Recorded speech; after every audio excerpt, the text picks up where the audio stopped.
If you said, okay, I'm going to work with my body and I'm going to start breathing and I'm going to start feeling emotions that I do want to feel, the heart starts producing a very profound signal. It starts to produce an external magnetic field. It's measurable. So now you have a coherent brain, which means you can get very intentional. And you have a coherent heart, which means you can feel the emotions of your future before it happens. Somehow you have this broadcasting of this Wi-Fi signal. And the brain tends to be electrical in nature, so it sends out an electrical charge into the field. The heart is the magnetic charge. It's what draws things to us. It's the magnetic field. And now you actually, by changing the way you think and the way you feel, you're changing the signal in the field. And if you're able to maintain that state for an extended period of time, I say something magical is going to happen in your life. Something unusual, some unknown experience is going to occur. If you keep thinking the same way and feeling the same way, your life should stay the same. So we do 1-minute practices, we do 5-minute practices, we do 30-minute practices. We want to get so good at doing it with our eyes closed that we can do it with our eyes open. We have to lay down the very thing we used our whole life to get what we want for something greater to occur, and it goes against thousands of years of programming. It's not something that you get good at doing once. You got to keep practicing. So you really have two ways to look at it. If you're living in stress and you're living in survival, and that system is switched on, then everything will be a threat. Everything will be a danger. Everything will be a reason to rush, to be impatient, to be frustrated, to be judgmental, because that's the consciousness, that's the emotion we're living by. So now you have a problem with a coworker, you have a problem with your partner, whatever it is that you use as an example, and you have to give a presentation. Now you really have one of two choices. Either be victimized by those conditions in your life and you stay in that emotional state, and I'll say to you, Jay, why are you that way? Well, I'm this way because of this person, this circumstance. The person or circumstance is controlling the way I feel and the way I think. Anything that controls the way I feel and the way I think, I'm victim to, right? Okay. Or I actually can be a creator now. Okay, so when it's the hardest, it matters the most. Okay, so there's going to be a story, a valid story that's going to go along with those emotions that you're going to have to give up, that you can address at another time from a different state.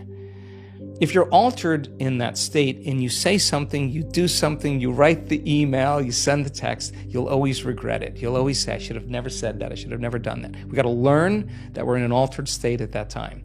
So there's only one of two choices. You either stay there the whole day and tell everybody that story, or you say, okay, let me take a moment.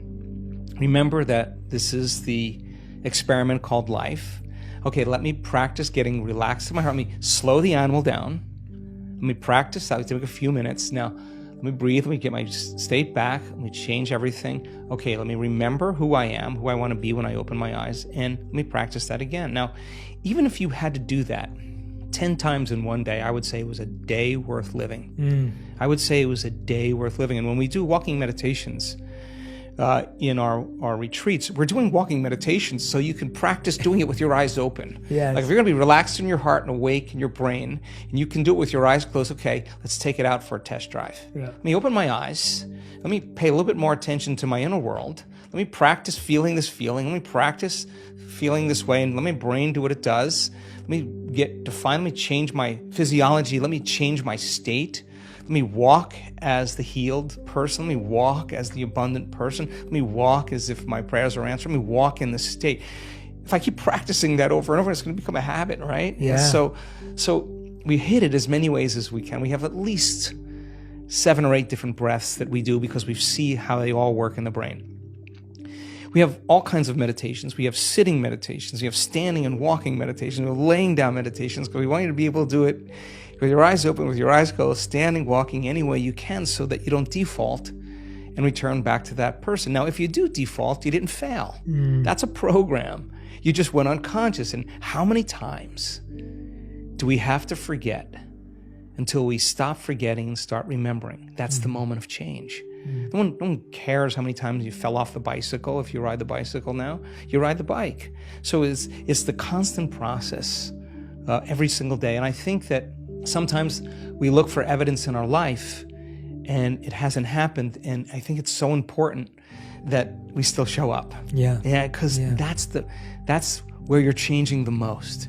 And when you get to that point where you could care less if it happens or not, because you feel so happy, so grateful for who you are, get ready, because your life is going to begin to change in magical ways. I'm so proud of our community, not because they do the work every day, not because they're trying to be good or please anybody.